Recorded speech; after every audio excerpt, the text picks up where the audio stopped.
one of the most common things I'm being asked over internet, social media and things is how can I calm my baby? And I'm giving as much help as I can. But I found this really lovely study from April 2020 again, so right now, and they looked at 3 ways of calming their baby when they had the heel prick on the baby, which is obviously going to set them off to having a cry. And they took the groups.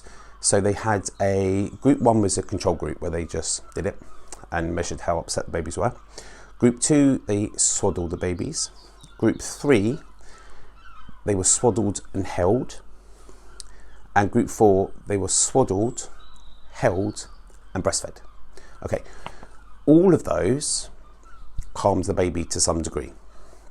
So they all worked, okay? However, the best one, can you guess, was swaddling, holding and breastfeeding. That was the one that won out of all of them.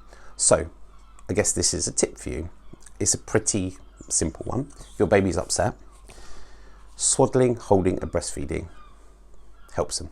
Okay, so if you've got to get that quick symptom relief, your baby's kicking off, you can swaddle, hold them and breastfeed them.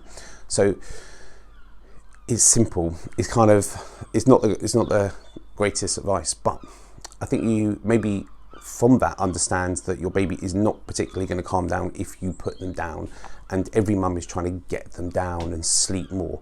That's not relaxing to them.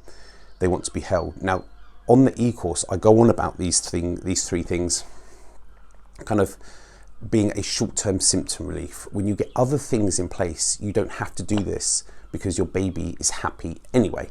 Now obviously I'm not saying don't cuddle them and don't breastfeed them, but if you've got a baby that you have to swaddle, hold and breastfeed all day, all the time, that's totally exhausting and you're knackered and frustrating and sad and upset, and then that just gets the whole thing going more and more because they feed off you emotionally. They'll pick that up, so everything gets worse.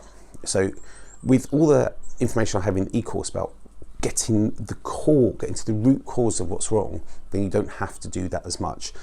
It would have been interesting if this study had done not swaddling, if it had done skin to skin cuddling and breastfeeding. Would that have had the same results? Because for me that would have been even better. So even if the results were the same, then that would have been amazing, because you would have had the skin to skin, they would have been feeling your warmth, picking up your emotions, picking up your bacteria off your skin, getting that in. So I think that would be much better. So if you're home, which you are at the moment, then I think the skin to skin, the quiet room, off to feed, just really chilling out with them skin to skin, that would be kind of the ultimate way to calm your baby sort of right now.